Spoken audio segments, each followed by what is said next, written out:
Good evening, everyone, and thank you all once again for joining us for this Sunday's edition of Alaska Weather. I'm Dave Percy. First graphic tonight has this weather graphic, and we've got snow advisories out, winter weather advisories for snow here. Excuse me, the greater Tanana area here, central Ontario, on up into the Koyukuk Valley or Bettles, and then along the southeastern Brooks Range. And these kick into effect. These are out for the period tomorrow, Monday and Monday night, for several inches of snow expected to fall over these areas. It's kind of a slow-moving trough with colder temperatures, edges eastward into these areas. And again, that's for Monday through Monday night. Next graphic here, the breakup chart. And really not a lot of change from yesterday. We've got here on the Tanana Valley quite a stretch of some open water, a stretch where some of the areas are open, got a narrow or a shorter zone there where it's mostly open. And same thing here on the Nenana River, mostly open. It looks like about the mouth of the Nenana where it meets the Tanana, back south a little ways, and also here along the Susitna River. Out west, not so much broken up as this area is, but a little bit there, and actually probably going to see the brakes put on the breakup process out here as a kind of a mid-April cold snap drops in and takes over the southwest areas where afternoon highs will probably remain in the 20s starting on Tuesday, and that'll probably continue through most of the upcoming week. Next up here, the fire weather chart, and no significant fire danger that I saw in any of the indices in the state. That doesn't mean you couldn't get a fire going if you wanted to. It's just the fuel moistures are on the high side, and so right now, no significant fire danger. Next up, satellite imagery here. Pretty good conditions here across southern Alaska. We've got some cloudiness here from the Yakutat area in toward the Wrangell Mountains that extend on down the southeast coast, kind of a cloudy, rainy day or showery conditions in that area. And then you can see a weak band or a band of moisture here. It's kind of the leading edge of upper level system and the colder air that's going to be sliding south and southeastward here over the next 12 to 24 hours. And then some moisture here over the north central interior. Otherwise, Bristol Bay actually had some pretty good clearing today into Kodiak Island, although the state airport was overcast at 3 p.m. this afternoon. And then some showers also developing over the southern Kenai Peninsula, one of which drifted into the Homer area this afternoon with some light showers.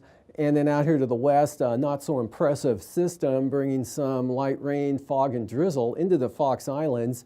Eastern Aleutians there, Dutch Harbor, really not much in the way of precipitation a total there, just a hundredth or two at the most. Adak had about a tenth of an inch today.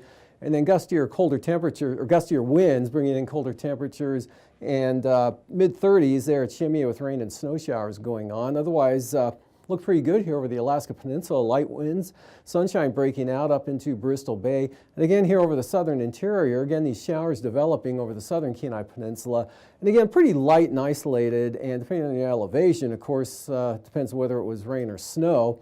And otherwise, southern Alaska here pretty well dry with light winds and some sunshine. Up to the north and northwest, different story, colder temperatures. And some of that colder air already down into the Bering Strait with Tin City as well as Point Hope, both sitting at 12 degrees above zero this afternoon with some light snow and fog from Wales on down into the St. Lawrence Island area.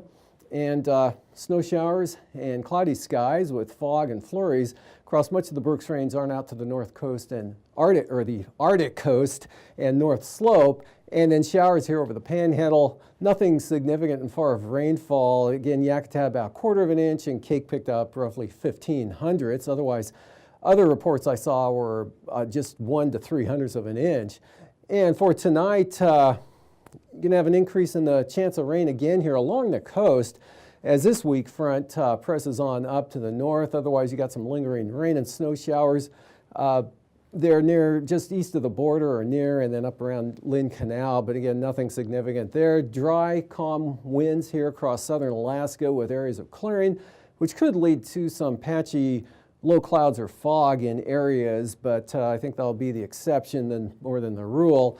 Then we've got this kind of expanding area of light snow up here over the western north slope into the Brooks Range area, and then some snow shower conditions down to the south there, and otherwise not much of a change up there in the Arctic coast with fairly light winds.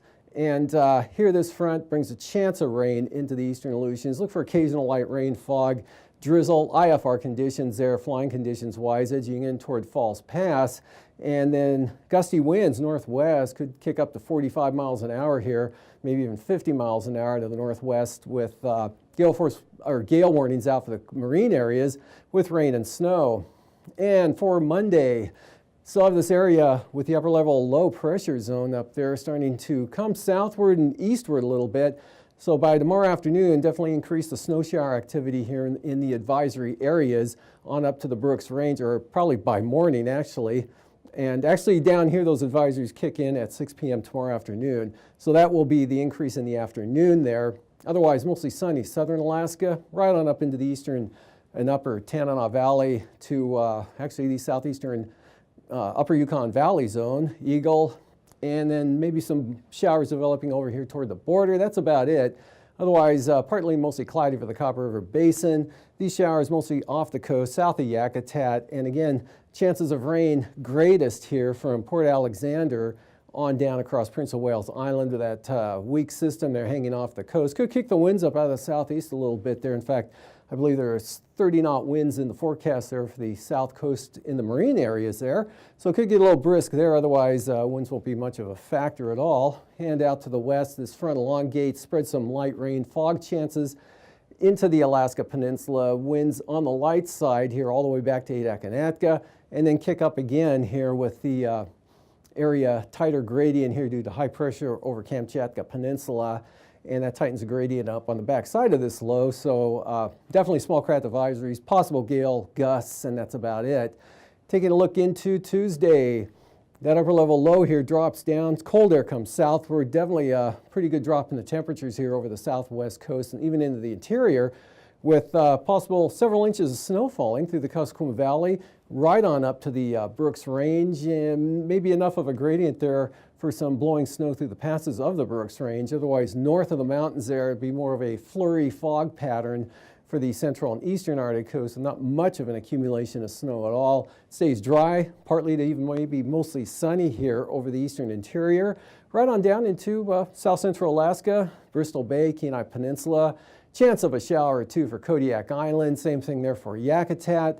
This system maybe nudges some moisture up to the south side of the Alaska Peninsula late in the day. Otherwise, dry, light winds, kind of cool over the Bering Sea with high pressure centered out farther to the west. And yet a front still hanging up along the southeast coast here. That'll probably bring a little bit better chance of more widespread light rain here across the entire area. Of course, lightest up to the north, probably seeing the heaviest action down to the south. But that really not all that impressive, and winds will stay definitely under gale force. Little temperatures down there for tonight, mid to upper 30s and upper 20s to lower 30s for south central Alaska, 25 to 35, call it. About the same in the Tanana Valley. Chillier up on the Arctic coast, single numbers there. Also for the Seward Peninsula, upper teens for St. Lawrence Island, and upper 20s to lower 30s here over the southwest. And for highs tomorrow, near 20 for the Seward Peninsula, teens on the Arctic coast, 50 to 55 Tanana Valley, and 45 to 53 south central Alaska, upper 40s the Panhandle. Lows the following morning, getting chillier here across the Yukon-Kuskokwim Delta, teens to lower 20s. Single numbers Seward Peninsula, no change up along the Arctic coast, and really no change here, 25 to 30 south central Alaska into the Tanana Valley. Highs the following afternoon, definitely chillier here over the Yukon-Kuskokwim Delta, staying in the upper 20s to lower 30s. Teens, mid-teens Arctic coast, 45 to 50 south central Alaska. And now, aviation weather around Alaska. Flying weather graphic for tomorrow morning. 3 zones IFR, the big one out here over the Bering Sea on down into the west central Aleutians. Another one here, St. Lawrence Island into the Yukon Delta, Nuvak Island. And the third one up here from Kobuk Valley, roughly on up to the central Arctic coast, Brooks Range. VFR on down to the south. And areas of marginal VFR just reaching the coastline here on the northern coast of the Panhandle, otherwise mostly VFR.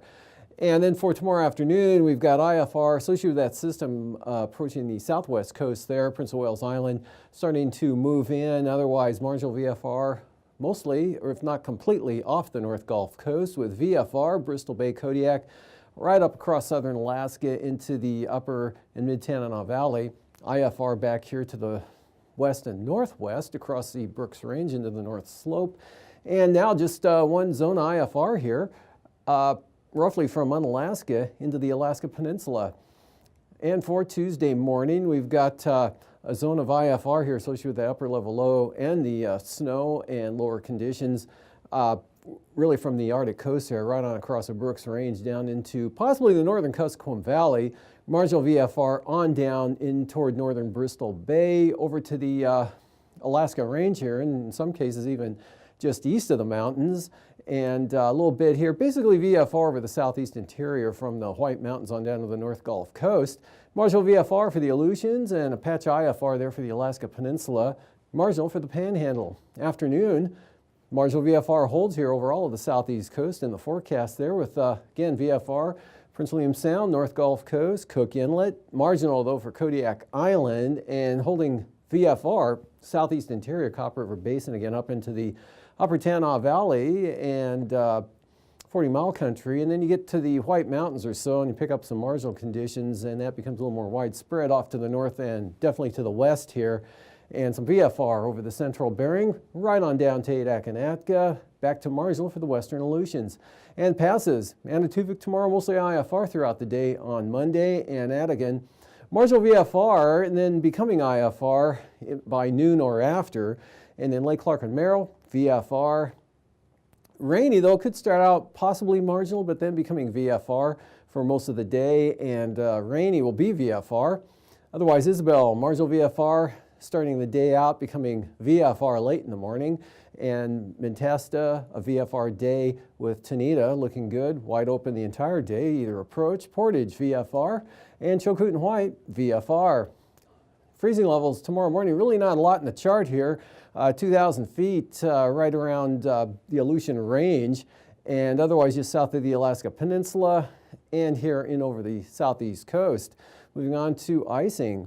Got 3 zones here, probably the least, or has the lowest threat, but it does exist up here, of maybe some isolated, considerable moderate, more likely isolated light rime, above about 4,000 feet up here in the north, and then this area approaching and moving into the southern Panhandle area, increasing the icing threat there, mostly in the afternoon. The heaviest batch staying off the coast at least through tomorrow afternoon.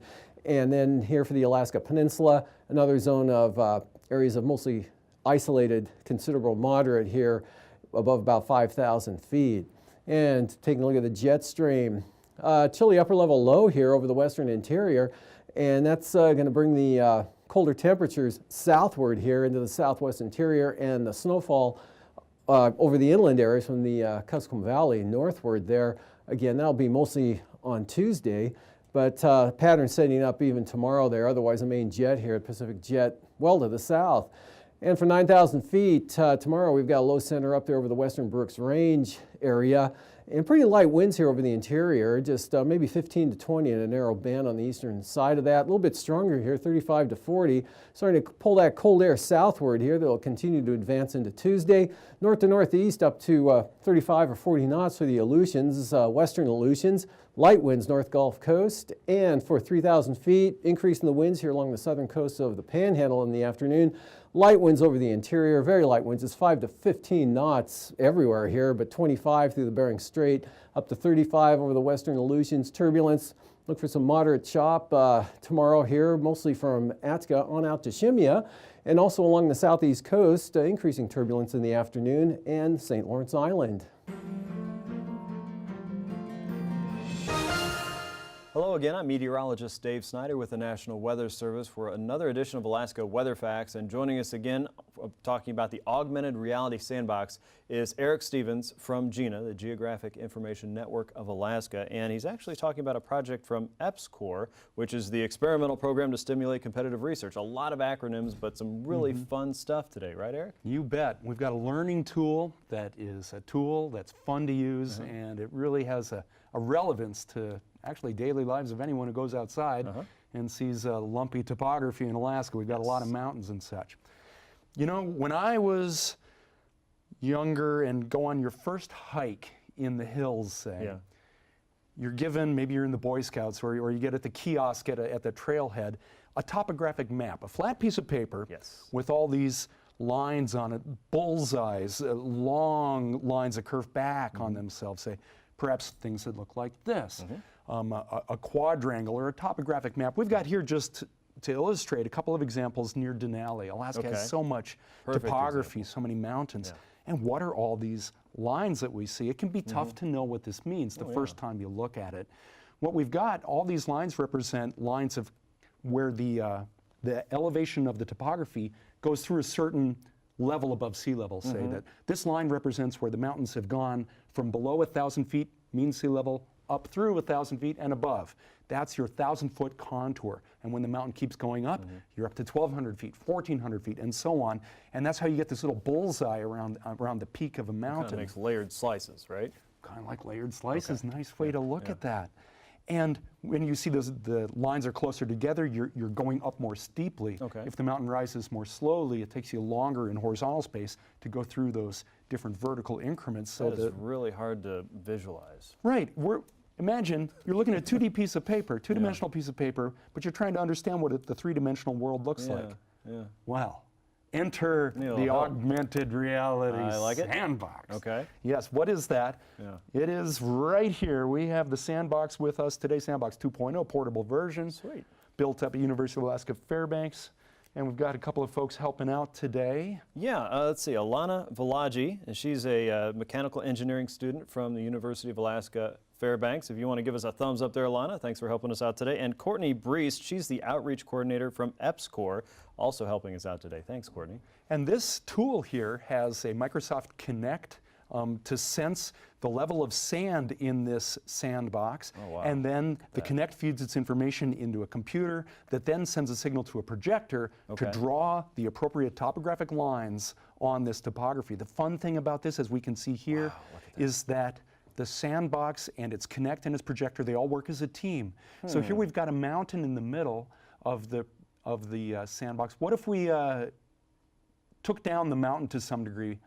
Watch as the software responds and redraws the topography. Kind of a caldera forming there. There you go, And what's fun about the sandbox too is it knows that gravity flows downhill, and we've got some water that's actually down in the lowest elevations. And what's happening now is we're making it rain a little bit. We'll fill up rain into that elevated lake bed, that caldera, as you said.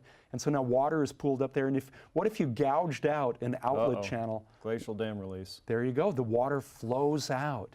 What we're seeing here is a tool that allows people to touch and connect, Microsoft Connect, RRR, to connect two-dimensional topographic maps like what we have here, these flat things on a piece of paper, to the real three-dimensional world. I think this sandbox's real particular application as a learning tool to young people is, what does a two-dimensional map mean when it's trying to represent the three-dimensional world? This sandbox is kind of both at once. It's actually three-dimensional, lumpy topography there, the sand, but it's got these lines drawn on the three-dimensional sand that would be on a two-dimensional piece of paper. Wow, that is a huge leap from the learning that we experienced when we were younger to how children and even adults are visualizing in these new forms of technology. Allows that to kind of reshape their thinking and visualize this in a very useful and absolutely hands-on way. It's amazing. It's a hands-on tool, and it's hard for me to sit here and not go play with that. Well, that's what happened at GINA, up at the University of Alaska in Fairbanks, when the first model was being made, the prototype with plywood and such. We had professional adult professor types had heard about this, and they came by because they wanted to see how it worked. Okay. And everyone becomes that idealistic, wonder-filled youngster. Sure. And you just can't help but play with that, and to see how it reacts in time, and Right. it's a dynamic learning tool, and it Dynamic, responds. That's exactly the word. And Yeah. you wonder what applicabilities beyond a teaching Right. tool for Where does it topography go? can it have. You can see how in Alaska we have inundation mapping is an issue. If you had water slosh inland, say in a coastal flooding event on the western coast of Alaska or the Arctic coast, you could see this. The concept is illustrated here as an introductory learning method. I think this is a potentially good outreach tool for all of us in Alaska. Okay, so not only just a topographical sense, a mapping sense, maybe something that leads into understanding of how geographic information systems work with GIS, but also geology, if we wanted to get into kind of the formations and the bigger land masses and the representation of the 2D map. We could go into hydrology, which is very important in Alaska, of course. And even just understanding weather sense. Mounding up a big pile of sand could be that Arctic high pressure system sitting on top of Fairbanks, and the voids would be low pressure systems. This can go a lot of different directions. Yes, exactly. It's not just landforms, but pressure has contours of high pressure and low pressure. And I wish I had had this kind of a learning tool when I was taking Meteorology 101 back 25 years ago. Wow. Would have been helpful, I think. Probably would have gotten a better grade, yeah. Okay, thank you so much for coming by, Eric, and Alana and Courtney, thank you so much for your help there in the sandbox. We are going to play in the sandbox a little bit more coming up tomorrow on our next edition of Alaska Weather Facts. We hope you join us for that. In the meantime, make sure you go to alaska.edu/EPSCOR. That's alaska.edu EPSCOR to learn more information about what we're doing with this augmented reality sandbox around Alaska. We'll see you next time on Alaska Weather Facts.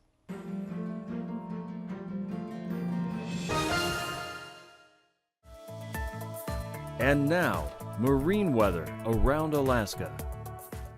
Welcome back. Today's sea ice analysis, really not much different, if at all, from yesterday's.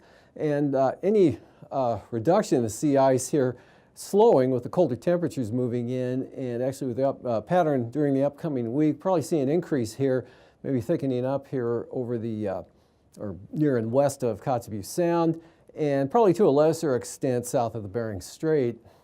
And for the coastal water forecast, east 30 knots for the south coast tomorrow here, seas at 10 feet. Small craft advisories also in the forecast for Clarence Strait. Otherwise, lighter winds for the northern and central inside waters, only 10 knots out of the north, and then east-southeast at 20 for the north coast. Outlook for Tuesday, small craft advisories here all along the coastline, 25 to 30 knot winds from the east or south or southeast. Seas running 9 to 11 feet, southeast 25 now for Clarence Strait, as well as Stevens Passage, both from the southeast, and north 15 for Lynn Canal.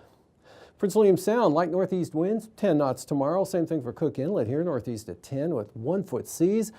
Northeast 15 for the North Gulf Coast, not too bad, 5 to 6 foot seas. And east 15 for the Barren Islands, lighter easterlies for Kamishak Bay. And the outlook for Tuesday, north at 10, or actually from Kamishak Bay up across Cook Inlet, variable, I'd call it, and becoming southwest in the afternoon. Only 10 knots, so seas pretty slight around 2 feet, 15 from the north for the Barren Islands. North-northwest, 15 for the North Gulf Coast, and light westerlies for Prince William Sound. East 15 for Bristol Bay tomorrow. Alaska Peninsula, east winds 25 knots. That's good for small craft advisories.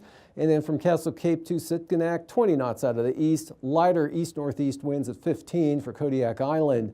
Moving on to Tuesday, north to northwest, 10 to 15. So wind stay on the light side there for Kodiak Island. And light also here from Sitkinak to Castle Cape, northwest at 10. Northwest 15, Bristol Bay. North 25 for the Alaska Peninsula, seas 9 to 10 feet. And for the western Aleutians, we've got gale force northerlies in the forecast for tomorrow. North 35 with 12 to 16 foot seas. Central Aleutians 20 to 25 knot northerlies, and seas running 7 to as high as 12 feet. And again, kind of a variable pattern here for the eastern Aleutians, anywhere from north 10 to 15 for Unmac Island to northeast 25 on the north side of Unalaska Island. Outlook for the next day comes into pretty uniform pattern comes into full array here for the eastern Aleutians, north 30 knots with seas up to 12 feet. Same thing here for the central Aleutians, out of the north 30 knots, and then diminishing as you head west here all the way down to 15 knots from Kiska to Attu. And southwest coast tomorrow, northeast 20 to 25, strongest north of Nunivak Island. Small craft advisories for northeast winds at 25 knots, both for St. Matthew and St. Paul Island. North 25 for St. Lawrence Island. Outlook for Tuesday, no change up here. North winds continue, bringing that cold air southward all along the southwest coast here, the entire stretch of the area there. 25 knot winds out of the north. Same thing for the Pribilofs, north 25, 9-foot seas. A little lighter and more northwesterly for St. Matthew Island. Eastern Boulevard Sea Coast, 15 to 20 knot easterlies tomorrow. Pretty light here on the central coast, northeast at 10, north at 10 on the west side, and 15 knots here down to Cape Thompson. South of Cape Thompson, pick it up to 20 knots out of the north. Outlook for Tuesday, brisk wind advisories from Wales up to Cape Thompson there for 25 knot winds. Otherwise here, 15 on the west side, central coast northeast 15, east northeast 15 for the eastern coast. For tonight again, area of light snow, kind of widespread there with fog mixed in with it in areas. Anyway, that'll reduce, definitely have an effect on flying conditions. Otherwise, southern Alaska looking pretty good, dry, light winds, and chance of rain here with this weak front pushes into the eastern Aleutians, or continues, actually currently pushing in, and gusty gale force winds developing here with rain and snow showers out over the western Aleutians. Panhandle, chance of rain with this weak front just off the coast there. And tomorrow that pattern pretty much holds in place there. The front weakens, but still a chance of rain. But look for the winds to start kicking up as this low center gets act together a little bit better. Drier to the north, mostly sunny here. Southern Alaska, snow and colder temperatures beginning to make a move southward here up over the northwest interior. And we'll see a pretty good swath of snow here over the west central interior, all the way down from northeast Bristol Bay. Winter weather advisories farther to the north extend to the Brooks Range. And dry and light winds over the Aleutians. Mostly sunny southern and eastern Alaska, and rain in the Panhandle. These forecasts are for planning purposes only. Call 1-800-WX-BRIEF for a formal pre-flight briefing. Always file a flight plan before you go flying. The U.S. Coast Guard Auxiliary urges you to leave a float plan with a friend or the harbor master before you go boating.